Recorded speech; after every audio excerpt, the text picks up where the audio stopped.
Olá a todos, aqui é o professor Luciano. Vamos dar continuidade à nossa disciplina aí de gestão de unidades de alimentação e nutrição, especificamente em relação ao nosso tema planejamento físico funcional de unidades de alimentação e nutrição. Bom, na aula passada nós abordamos aí os aspectos, né, os parâmetros relacionados com a ambiência do setor, né, e os parâmetros que devem ser seguidos e alcançados, correto? Bem como reiteramos aí a importância do uso de equipamento de proteção individual, né, principalmente aí no que concerne à atenuação dos ruídos.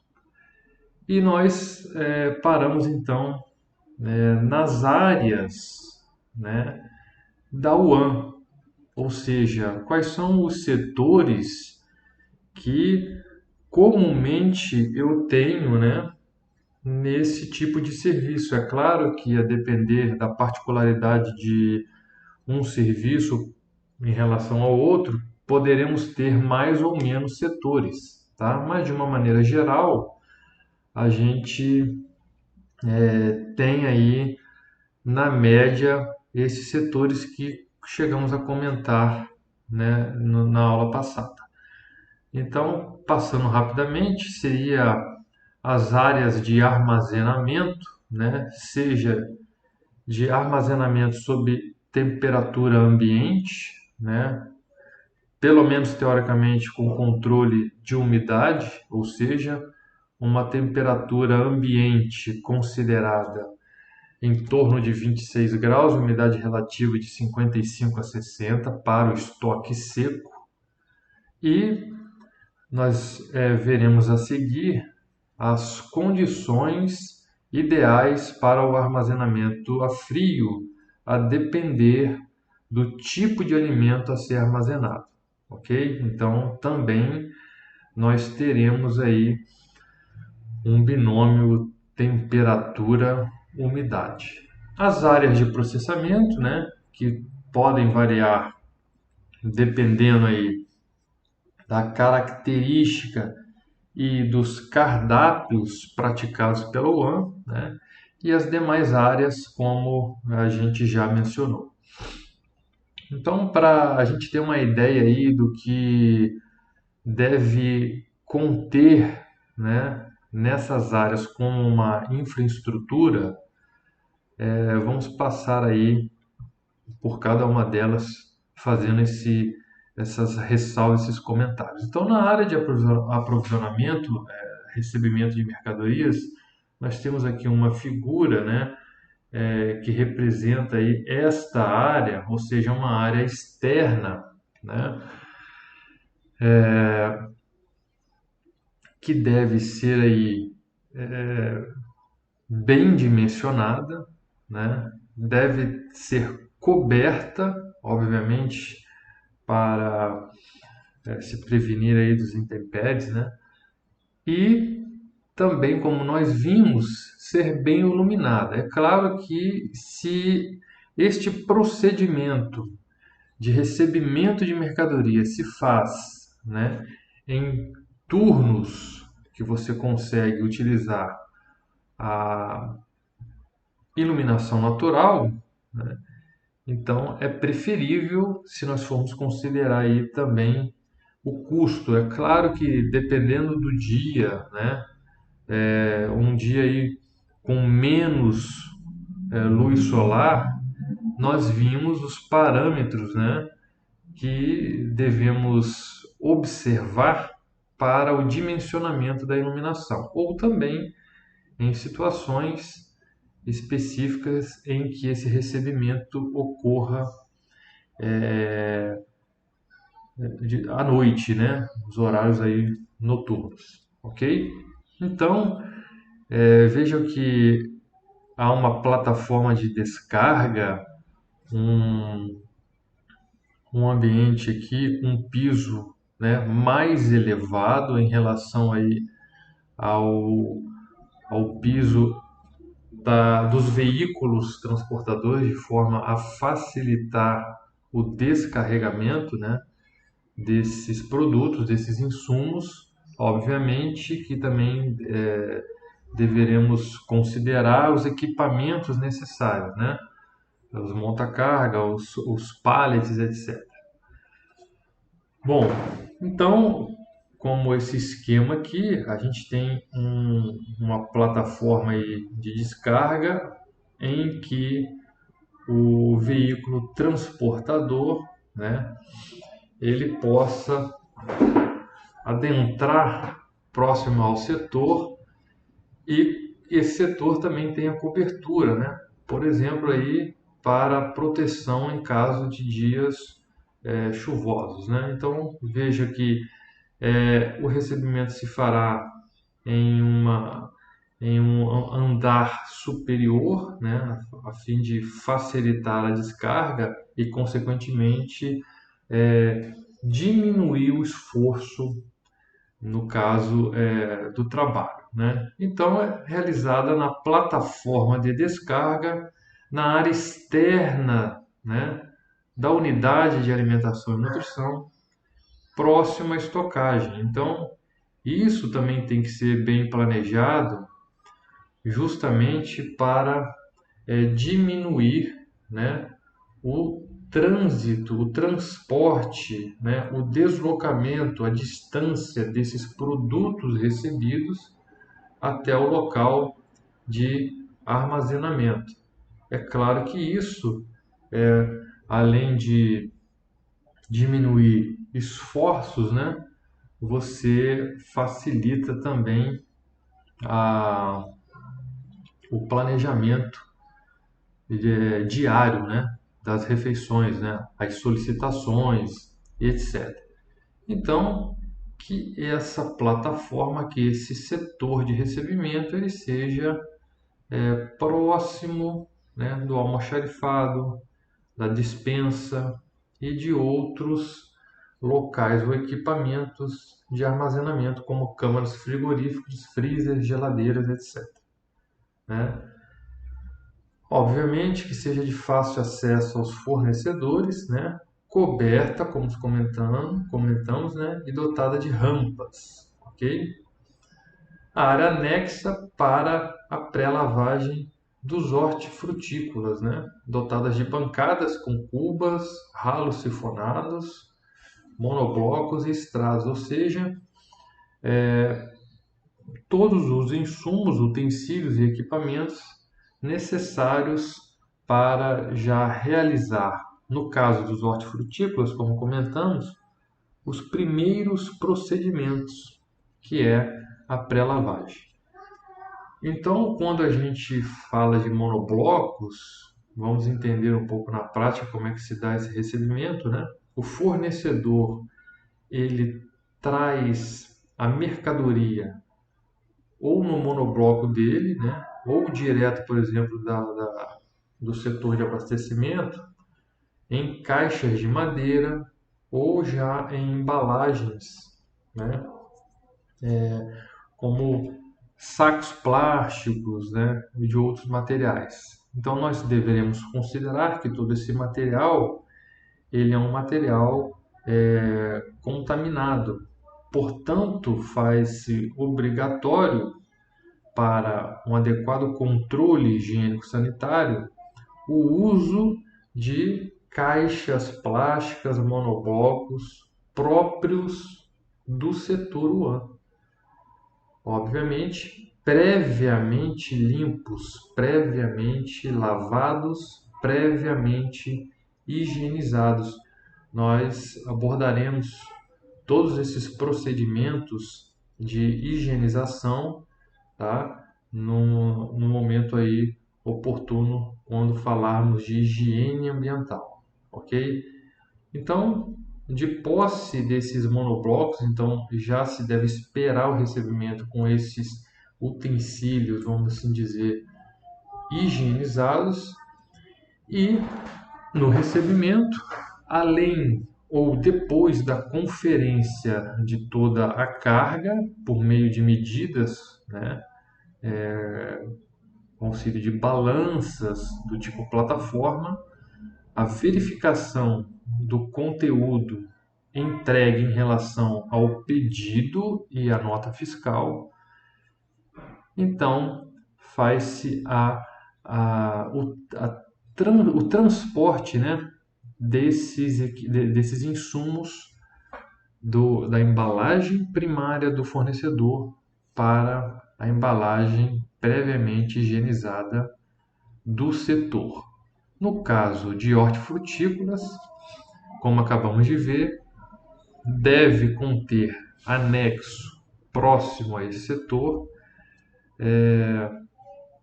um setor específico para a pré-lavagem de hortaliças, né, folhosos, frutas e legumes de uma maneira geral, para então estes serem armazenados de forma adequada, sob temperatura e umidade controlada. Então, salas devemos ter, né, para atividades administrativas, né, como cálculos, controles de notas fiscais, né, contatos com os fornecedores. Então, esse setor, o setor almoxarifado, que está próximo desse setor, ou deveria, pelo menos, estar próximo do setor de aprovisionamento ou de recebimento, ele deve ser dotado, então, né, de equipamentos, insumos e acessórios suficientes para que se proceda aí o controle, a inspeção, a verificação do que está sendo recebido. Então, será necessário mesas com computadores, calculadoras, a balança, né, do tipo plataforma, com capacidade aí que pode variar, mas pelo menos de 500 quilos, a depender, obviamente, do volume a ser recebido, né? Os estrados, de forma que não se armazene, né, nada em contato direto com o piso. Então nós temos aí os estrados ou os pallets, que são também suportes aí com maior altura, né? As caixas, como acabamos de comentar, previamente higienizadas para poderem receber, né, todo esse material que é considerado sujo, né, contaminado aí do fornecedor, considerando aí toda a sua logística e local aí que esses fornecedores, por exemplo, passam, né? Então, dessa área de recebimento e da higienização prévia, nós deveremos ter também próxima à área de aprovisionamento a área para estocagem, né? Que pode ser chamada aí de almoxarifado, um setor com uma dimensão maior, uma despensa, né? Que seria aí um armazém menor, ou também chamada de reserva de víveres. Muito comum essa nomenclatura aí nos quartéis, né, das Forças Armadas. Então, a área de estocagem, perdão, ela estrategicamente, né, como a gente comentou, a fim de racionalizar o serviço, né, principalmente racionalizar tempo e energia, né, então deve ser localizada próximo à área de recebimento, ok? Também ela deve estar próxima da área de processamento, né, para facilitar esse translado da matéria-prima solicitada pelo nutricionista, né, no caso aí necessária para a produção das refeições, ok? Ela pode ser dividida em três setores, né? Uma dispensa geral, como nós comentamos, que seria aí, poderia ser chamada de almoxarifado, ou mensal, uma dispensa diária, né? Também chamada de dispensa propriamente dita, e uma dispensa de limpeza, né? Ou seja, em que nessa dispensa sejam armazenados os produtos diversos aí aos gêneros alimentícios a fim de se evitar a contaminação cruzada. Então nós poderemos ter aí uma dispensa específica para saneantes, né, e materiais de limpeza e uma outra dispensa para descartáveis, né? Não havendo a possibilidade dessa separação espacial, né, para cada um, podemos adaptar, né, uma dispensa aí com gêneros alimentícios e descartáveis e outra com material de limpeza, tá? Ainda não tendo essa possibilidade de pelo menos haver duas divisões, faz então necessário e importante que, uma vez armazenados no mesmo setor, né, gêneros alimentícios, saneantes, materiais de limpeza e descartáveis, que se garanta, né, o distanciamento, né, e a diminuição do risco de contaminação cruzada, ok?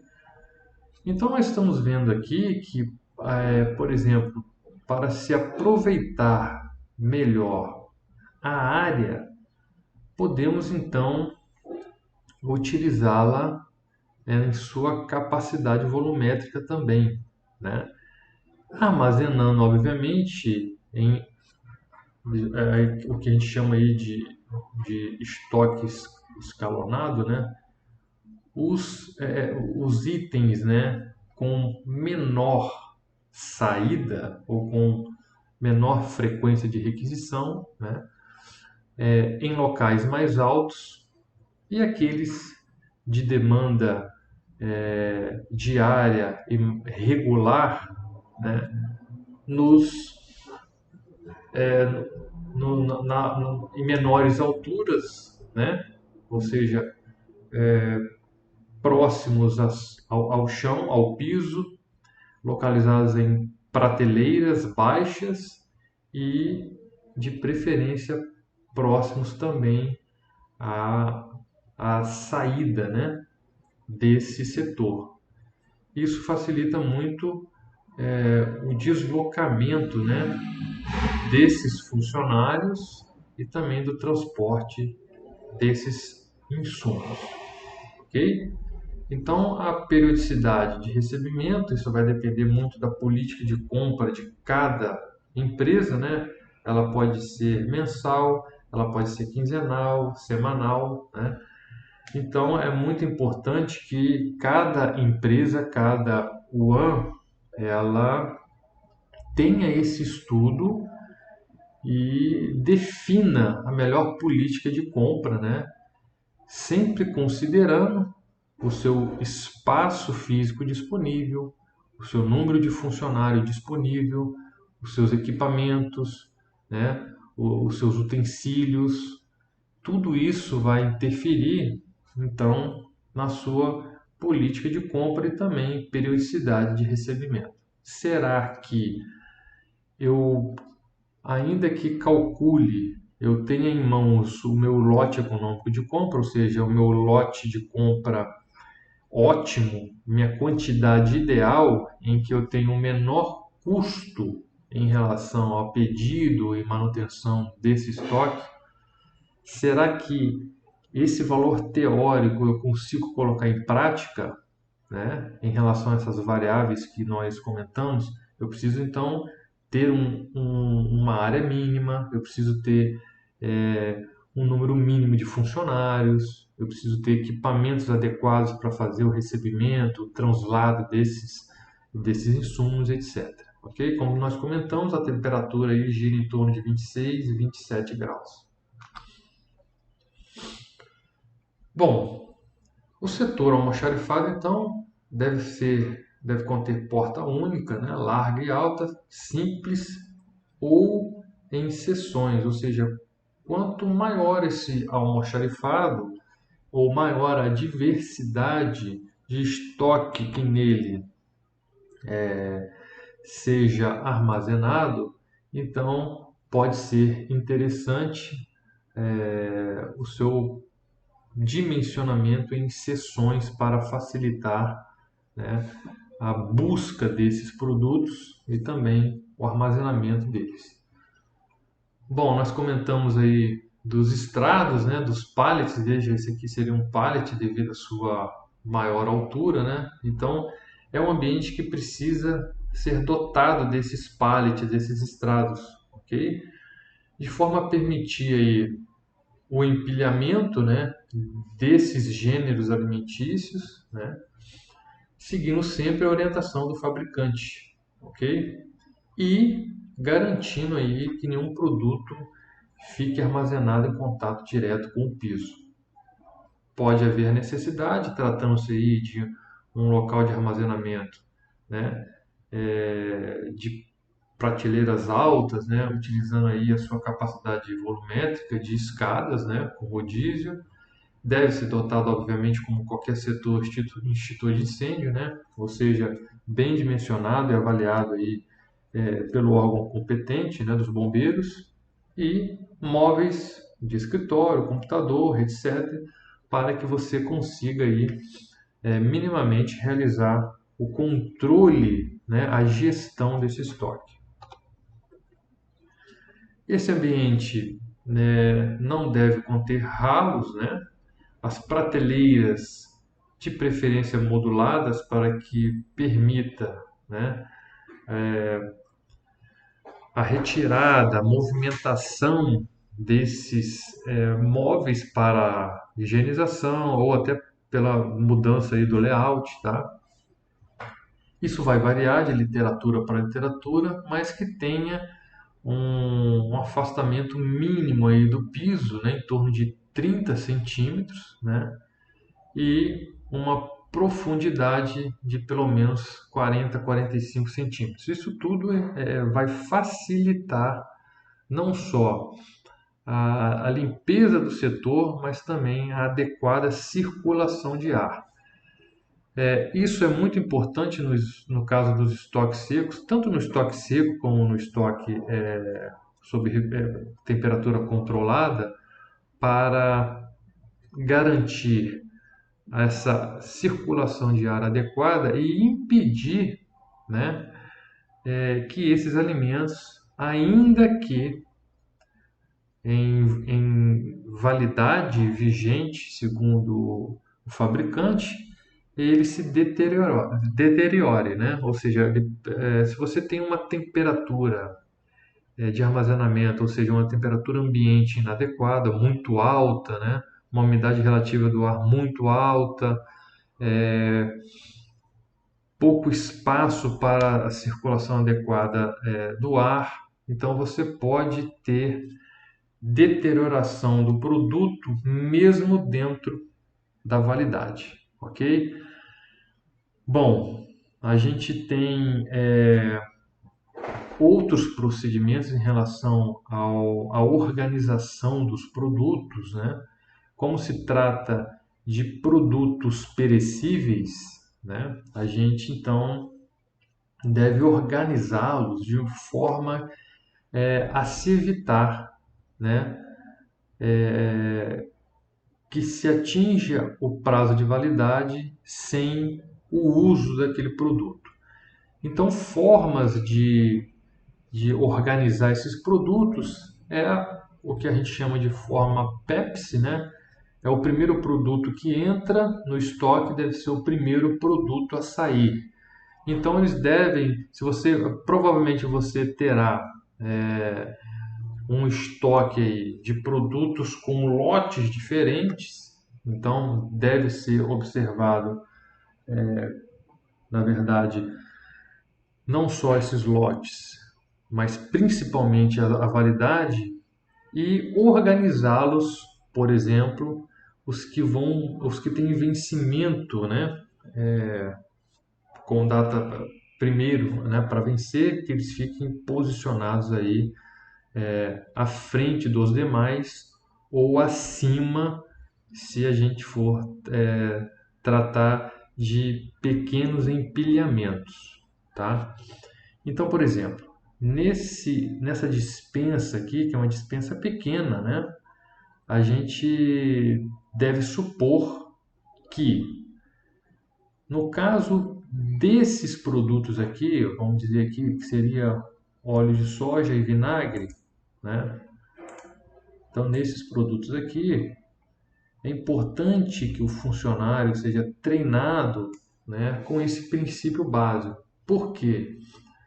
Dificilmente no dia a dia, né, na rotina, o funcionário terá até tempo para ficar olhando a validade. Ele tem que então se organizar para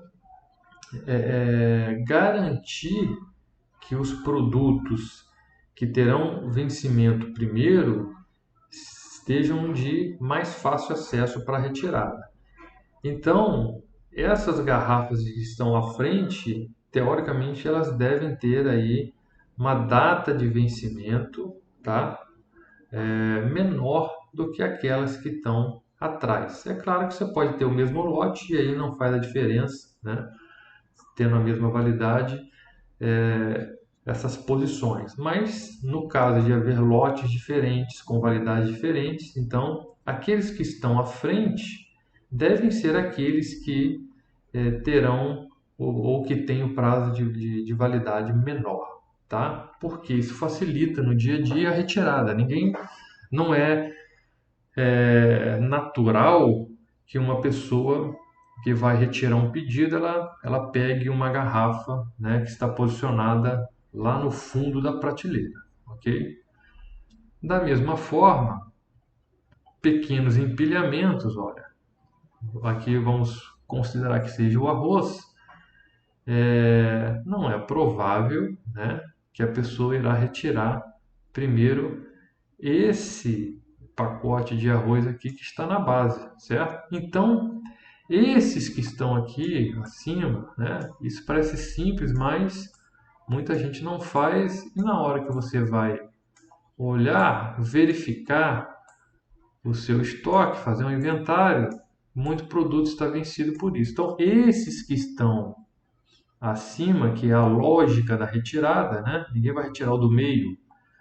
Esses têm, então, da mesma forma, daqueles frascos que estão à frente, eles têm que ter a validade, né, menor do que os demais, né, do empilhamento, ok? Então, essa é uma forma de organizar o estoque quando estamos tratando aí de diferentes lotes e de diferentes validades, né? O que é comum de ocorrer para se evitar o desperdício, tá? A elevação de custos com desperdício e perda de material por conta da validade, né? Então, isso aqui é uma forma da gente garantir o PEPs, né? Aqueles primeiro que entra é o primeiro que sai. Mas vejam, se o seu funcionário, se o seu colaborador não é treinado para isso, né, a sempre organizar o seu estoque, o que que ocorre? Você tem inicialmente um produto, ó, vamos pegar esses aqui, ó.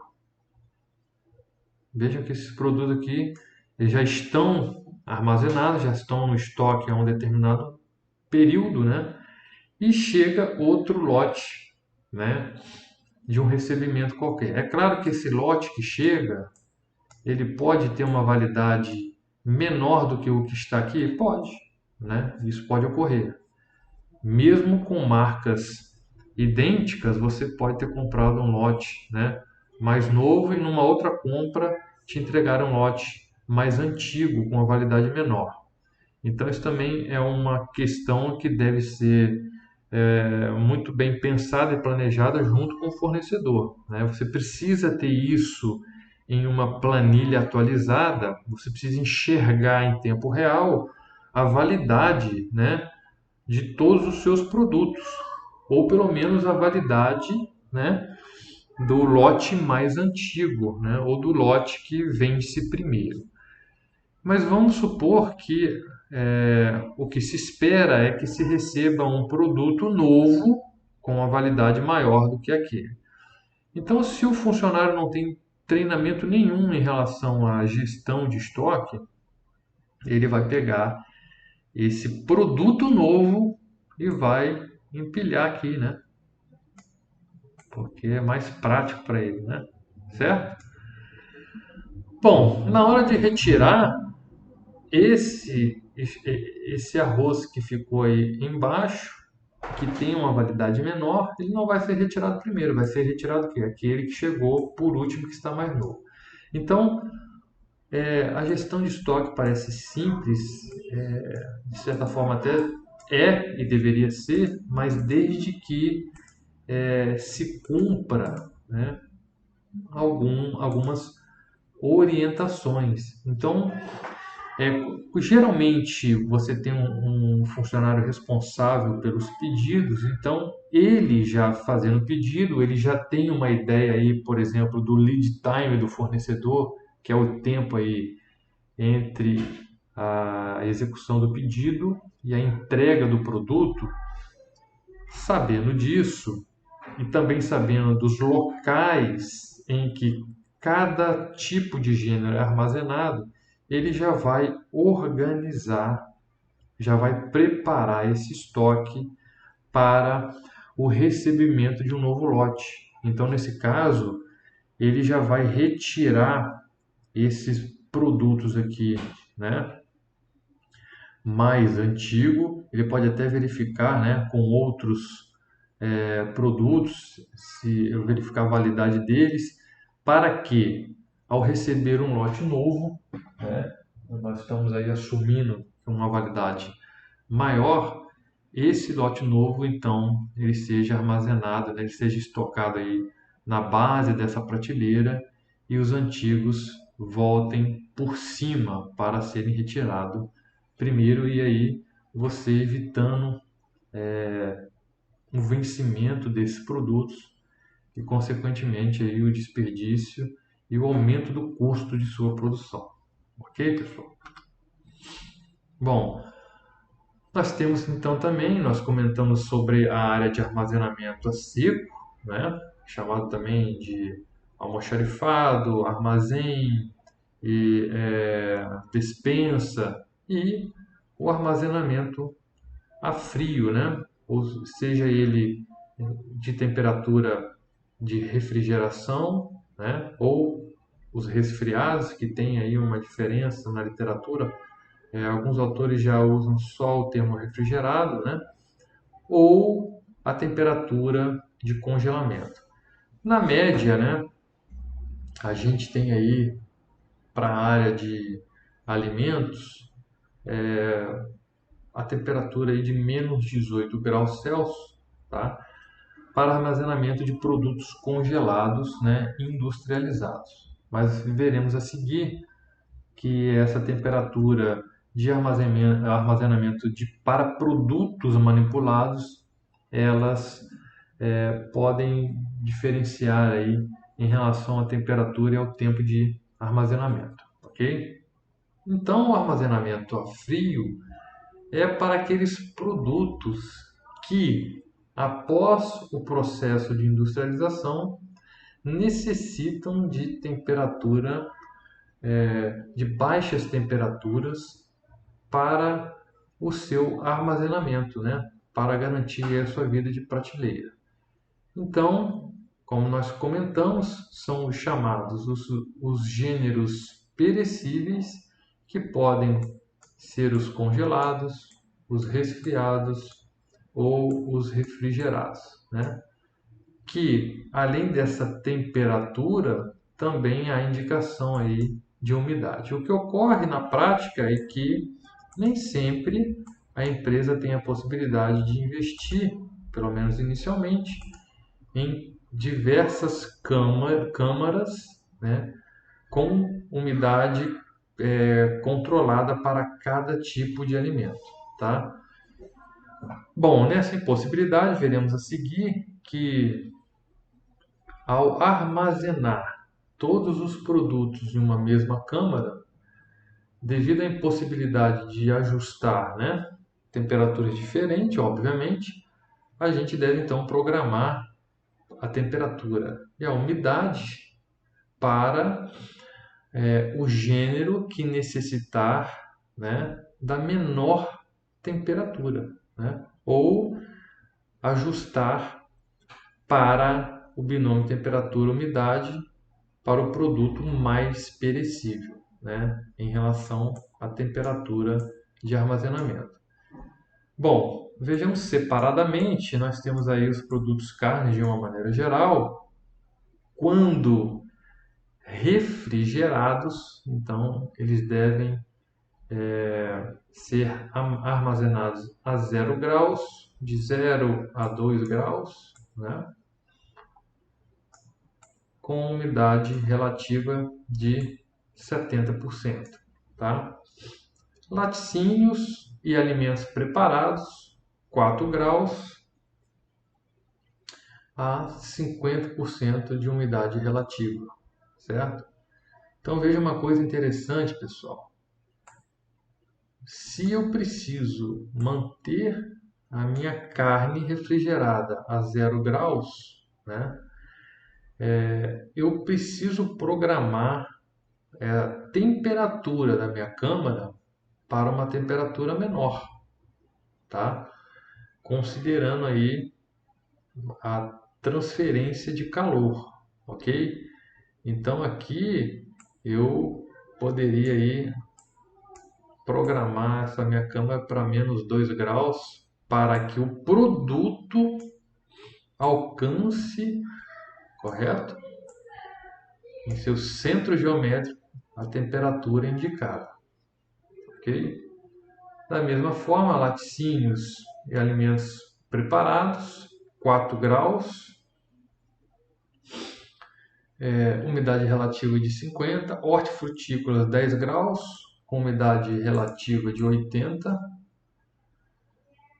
E nós também temos, havendo a possibilidade de, que é uma indicação, né, para se evitar aí a atração, o acesso ao abrigo de pragas, tá? Temperatura das câmaras de lixo, né? 0 graus para o lixo de UAN hospitalar, com umidade de 50%, umidade relativa, e em UAN, né, não hospitalar, para a população saudável, que se tem aí pelo menos uma câmara programada a 10 graus. Bom, falando um pouco das câmaras frigoríficas, esses equipamentos, né, eles devem possuir antecâmara para proteção térmica do produto e também pode servir de local para armazenamento de gêneros perecíveis utilizados no dia do preparo, né? Ralos nesse equipamento somente na antecâmara, né? Nunca dentro da câmara. E para os equipamentos, dependendo aí do que se utiliza, se você vai utilizar aí peças, né, bandas para desossa, então você vai precisar aí de gancheiras, né, ou apenas prateleira de aço inoxidável se trabalhar com não só prateleira, né, mas monoblocos, caixas, né, se for trabalhar apenas com peças, né. Isso vai depender muito aí do tipo de WAN, também da autorização, da licença para proceder, né, por exemplo, com a manipulação, né, de desossa, etc. Ok? Em UAN menores, quando não se tem aí espaço ou condição para aquisição de câmeras ou que nem justifique pelo tamanho, né? Então se utiliza aí os freezers, né? Bom, revestimento deve ser de material lavável, assim como comentamos para pisos, paredes, né? Resistente, o mais indicado, tinta epóxi, tá? Piso com o mesmo nível do piso da área externa para facilitar aí o transporte dos produtos, evitar acidentes, né? Quebra de pisos, de equipamentos, etc. As câmeras devem possuir leitor de temperatura no lado externo da câmara, obviamente, né, para que se tenha o controle e que você possa fazer essa análise, essa avaliação em tempo real e tomar as medidas cabíveis no caso de avarias, né? Deve haver interruptor de segurança localizado na parte interna da câmara, né? Com lâmpada piloto indicativa da condição ligado ou desligado. Porta hermética revestida de aço inoxidável com dispositivo de segurança que permita a abertura pelo lado de dentro caso algum colaborador, né, fique preso aí dentro do equipamento. Então, vou falar um pouquinho agora da área de processamento, né? Nós comentamos então um pouco sobre a área de aprovisionamento, a área de pré-lavagem de vegetais, hortaliças, frutas, né? A área de armazenamento, armazenamento sob temperatura ambiente, estoque seco ou sacarias, né? Almoxarifado, dispensa ou armazém e o estoque sobre temperatura controlada, ou seja, a baixas temperaturas de congelamento, resfriamento ou refrigerado. Então, a área de processamento, né, com exceção da área de higienização de utensílios, né, a subdivisão dos setores pode ser feita por meia parede, porque essa área de higienização de utensílios é considerada uma área contaminada. É aquela área que vai receber, tá, os utensílios com os restos alimentares dos comensais. Então, é considerada uma área suja, contaminada e que deve ser separada das demais por parede inteira, ok? Bom, isso diminui o custo do projeto, né? Garantindo melhor iluminação, ventilação e supervisão das operações. Então, todos os outros setores poderão ser separados por meia parede, à exceção da copa, que a gente chama, né? Higienização de utensílios. Então, quais são os setores que podemos ter, né? Dependendo aí de cada um, obviamente, na área de processamento, né? Podemos ter o setor de carnes, setor de verduras, vegetais, verduras e frutas, setor de cereais e leguminosas, massas ou confeitarias, setor de sobremesas, setor de padaria, setor de lanches de jejum, sucos, né? O setor de cocção, né? Além da cozinha geral em hospital, também deve ter a cozinha dietética e também o setor de preparo de sondas para os hospitais. É claro que a realidade nem sempre garante, né, ou dá condições ao empreendedor de ter todos esses setores, né? Então, o que se pode fazer é um planejamento das ações, das atividades, ok? Avaliando os horários em que determinadas preparações ou que determinados processos e procedimentos podem ser feitos, tá? Quando você utiliza o mesmo setor para vários procedimentos diferentes. Então a gente tem um exemplo, né, de UANs que não tem áreas separadas aí para o pré-preparo, né, para o processamento de cada tipo de prato, ok? Então você deve definir isso como uma rotina de trabalho em horários específicos, ou seja, você realizar, por exemplo, o pré-preparo de carnes um dia anterior, tá? Em um setor aí previamente higienizado, depois do pré-preparo dessa carne, em que você vai fazer a separação aí, né? Apara, vai retirar aí as partes não comestíveis, os excessos, né? Vai temperar e vai armazenar sobre refrigeração, né? Por exemplo.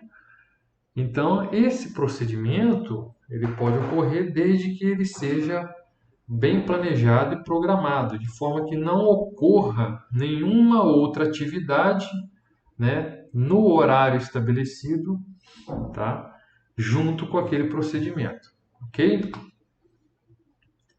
Então a gente vai passar aqui um pouco de como deve ser a infraestrutura desses setores, né, a depender do tipo de cardápio, o que precisa ter nesses setores, ok? No caso do setor pré-preparo de carnes, deve ser uma área isolada, climatizada, né? Nesse caso aí, também sendo climatizada, obviamente a gente não consegue fazer a separação dos demais setores com meia parede, né? Então, uma vez climatizada, a temperatura aí entre a faixa de 12 e 16 graus permite ao colaborador a manipulação dos lotes, né? Ou seja, os cortes, a limpeza por 2 horas, ok? De forma que a sua temperatura final do produto in natura ela esteja abaixo dos 10 graus Celsius, certo, pessoal? Claro que tem algumas exceções, se você trabalhar aí com embutidos, salgados, você tem outros parâmetros para garantir aí a sua viabilidade microbiológica, por exemplo, né? Então a carne seca, o que vai garantir aí não necessariamente seria a temperatura final, mas o próprio teor de sal dela já é um inibidor, né, da multiplicação microbiana. Bom, equipamentos necessários. Então, antes da gente passar para os equipamentos, a gente tem que considerar o seguinte: nem toda UAN ela dispõe aí de uma área climatizada, a qual permitirá esse pré-preparo, né, por 2 horas cada lote. O ideal é que esse pré-preparo ele seja iniciado ainda com o alimento em descongelamento. Se eu estou falando isso, é claro que é preferível trabalhar com matéria-prima congelada, né? Sem dúvida, além de te dar uma vida de prateleira maior em relação ao seu armazenamento, também você tem aí um espectro de tempo maior para trabalhar com esse produto ainda em descongelamento. Obviamente, o colaborador ele deve usar o EPI, né? Que no caso a gente pode fazer uma inferência prática aqui, que seria a luva malha de aço, porque trata-se de um pré-preparo com corte, né? E luvas térmicas, né? Para amenizar o frio aí do produto nas mãos, ok? Mas não é o que ocorre na maioria das UANs, né? As UANs, o que ocorre? É o pré-preparo em temperatura ambiente, em que a temperatura ambiente não é a temperatura ambiente teórica de 26 graus, longe disso. Principalmente se nós formos considerar aí a maioria dos estados do nosso país, né? Então, isso aí na maioria da, dos dias do ano, isso gira em torno aí de 28 para mais, né? Tem dia que é muito mais, isso na média, né?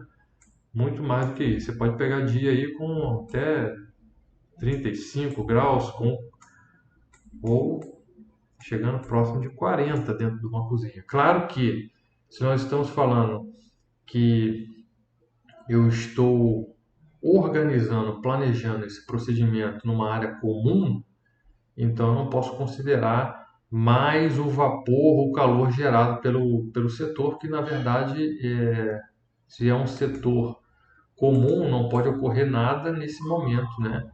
Ou seja, eu não posso estar produzindo alguma coisa, coccionando algum produto e fazendo um pré-preparo. Poderia até utilizar a mesma área, mas desde que em um horário diferente e que previamente fosse higienizado, que a gente vai abordar isso mais para frente. Então, o que ocorre comumente é que se faça esse pré-preparo de carnes à temperatura ambiente mesmo, né? E como a gente já falou, essa temperatura geralmente é acima dos 26 graus. Então, o que eu tenho? Eu preciso fazer esse planejamento, esse estudo, vamos melhor dizendo, de forma particular, ou seja, quantos funcionários eu tenho naquele setor, né, naquele momento disponível, né, dentro daquela função para poder fazer o pré-preparo. Então, quantos funcionários eu tenho, certo? Quantas bancadas eu tenho? Então, por quê? É um acessório aí, é um móvel, né? É um mobiliário que eu vou precisar ter para eu poder dimensionar o quanto, qual volume, né?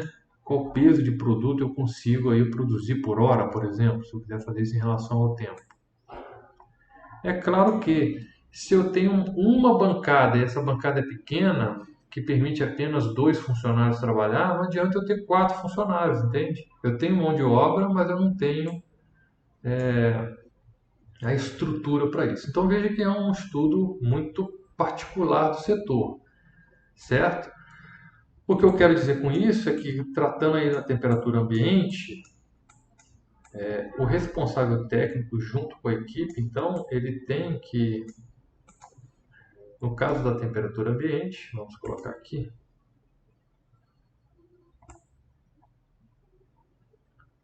ele tem que garantir que cada lote seja então manipulado no máximo por 30 minutos, ok? Bom, outra forma de avaliar, além disso, é a temperatura final do produto após, né, o procedimento, que ela permaneça menor que 10 graus para ser então submetida à refrigeração e utilizada no dia seguinte. Esse é o pré-preparo que se faz então de carnes, né? Um pré-preparo de véspera, vamos dizer assim. Então, o ideal é que o responsável técnico veja que são muitos fatores, muitas variáveis que você tem que estudar e controlar.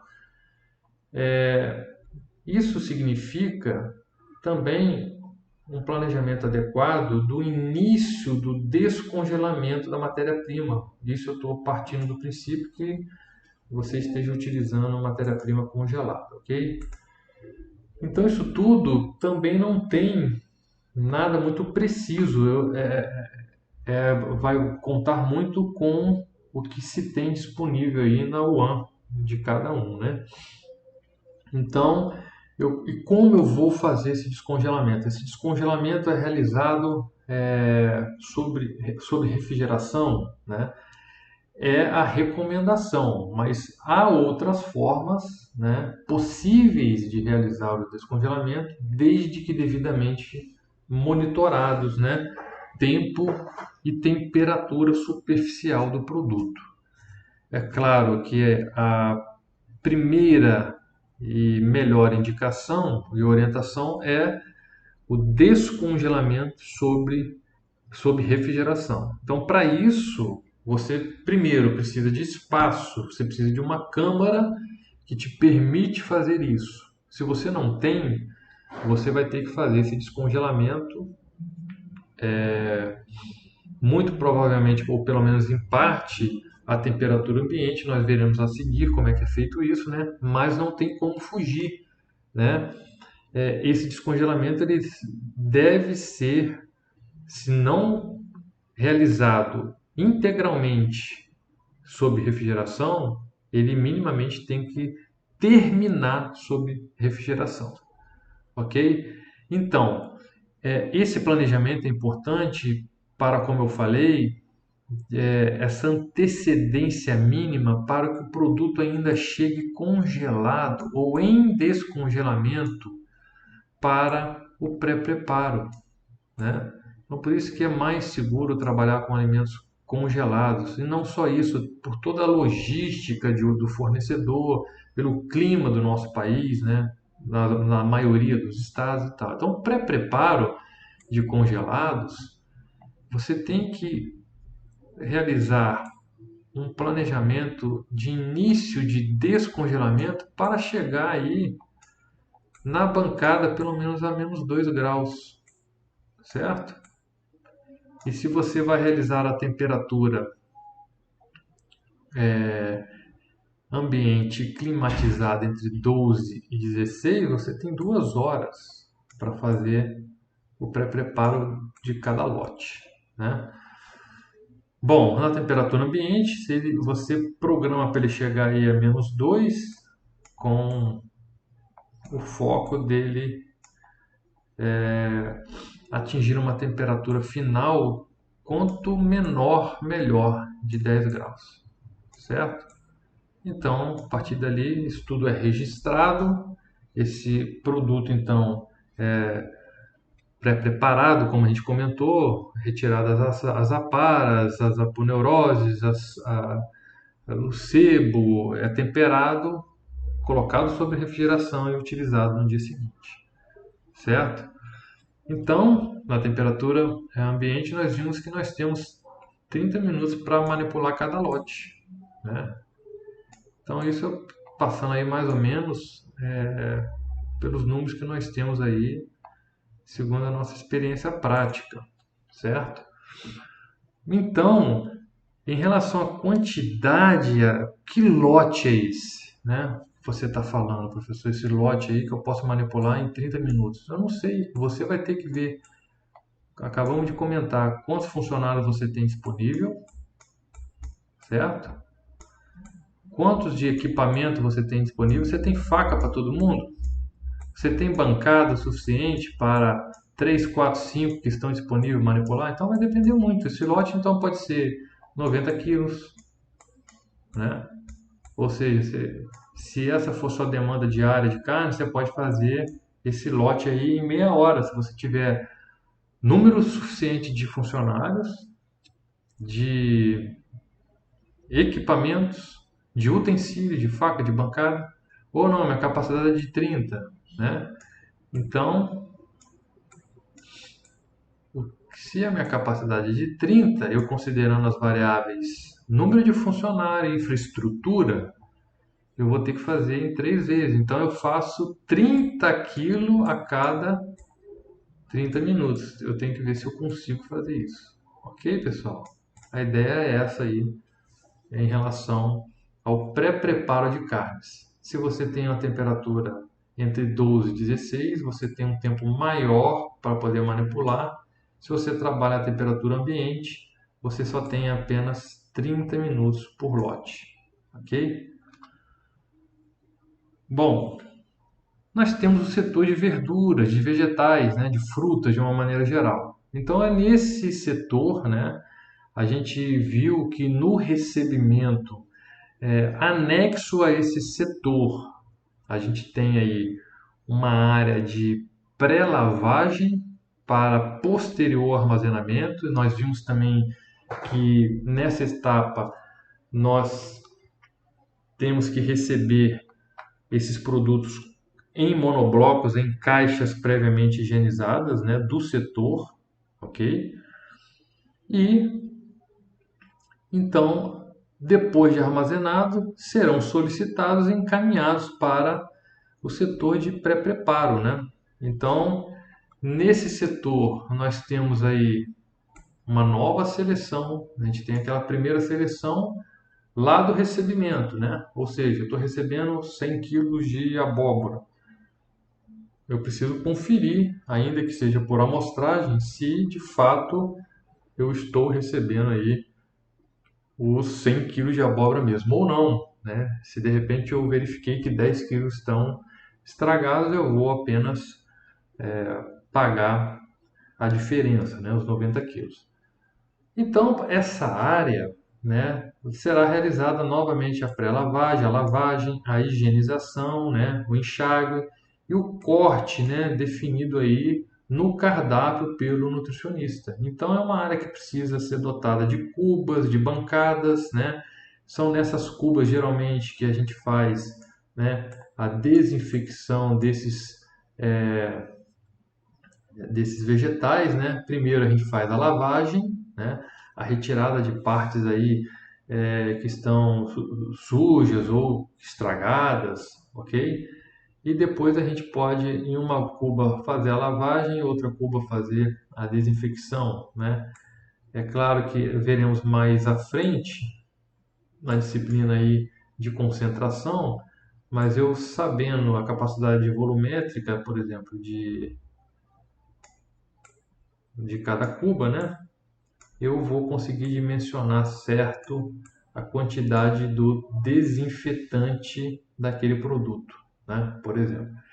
Então eu tenho aí processadores, né, industriais, eu tenho a, torneiras aí, né, flexíveis para fazer a lavagem desses vegetais, o enxágue desses vegetais, né? Eu tenho os cortadores, certo? Manuais, eu tenho os descascadores, ok? Esses descascadores, como é que eles funcionam, né? Eles são abastecidos aí também por uma entrada de água, né? É claro que vai depender da capacidade de cada equipamento, mas aí você então introduz aquela quantidade, né? Segundo aí o manual do produto, se vai ser 10 quilos, certo? E aí você tem aí um eixo, né? Que nele gira uma lixa e que essa rotação, esse atrito vai então promovendo o descasque do produto. E muitos têm um dispositivo de tempo, né, automático, mas é muito importante inicialmente fazer um estudo do tempo mínimo necessário para que ocorra o descasque desse produto, né? Isso por quê? Para que você não tenha perda além do necessário e você garanta, então, a padronização do seu fator de correção, certo? Então, só para a gente dar um exemplo, se o funcionário não se atenta ou o nutricionista RT também não define um procedimento padrão para isso, né? Cada funcionário pode descascar um lote em tempo diferente e você ter diferentes fatores de correção, né? E isso vai impactar certamente no seu custo, porque se você tem um fator de correção de 10 para batata com funcionário e considerando a mesma qualidade, né? No outro descasca por mais tempo tem um fator de 1,2, então o seu planejamento, se ele não for baseado no fator de correção padronizado, você pode incorrer aí em faltas, né? Então, isso precisa ser bem estabelecido e os funcionários têm que ser bem treinados. A quantidade que vai entrar, que vai depender da capacidade do equipamento e principalmente, né, o meu tempo, né, em que esse produto ficará no equipamento para o descasque. Então você inicialmente tem que fazer testes, né, para alcançar aí o melhor fator de correção. Obviamente, fazer esse teste com a melhor matéria-prima, senão você vai ter aí um parâmetro equivocado, ok? Então, a partir daí, você pelo menos vai garantir, na média, dentro de uma variabilidade aceitável, né, o seu fator de correção para aquele produto. Do chuchu vai ser um, da cenoura vai ser outro, da batata vai ser outro. E assim você garante que o que foi comprado, o que foi requisitado, será suficiente para atender aquela clientela, obviamente, se ela for adequadamente dimensionada também, ok? Nós temos, como em qualquer outro setor, né, as lixeiras por acionamento de pedal, evitando aí o contato manual e a contaminação do manipulador, né? Bancadas, né, e os carros transportadores, né? A gente traz aqui porque do setor de armazenamento, lá da câmara, né, controlada que nós vimos a 10 graus, 80% de umidade relativa, considerando que se tem uma câmara só para os vegetais, né? Da câmara, ou seja, do setor de armazenamento para o setor de pré-preparo ou de preparo, esses produtos, obviamente por questões também ergonômicas, deverão ser transportados com auxílio de carros transportadores. Ok, pessoal? Então, nós ficamos por aqui nessa aula de hoje. Qualquer dúvida, estou à disposição. Estudem bastante e até a próxima aula.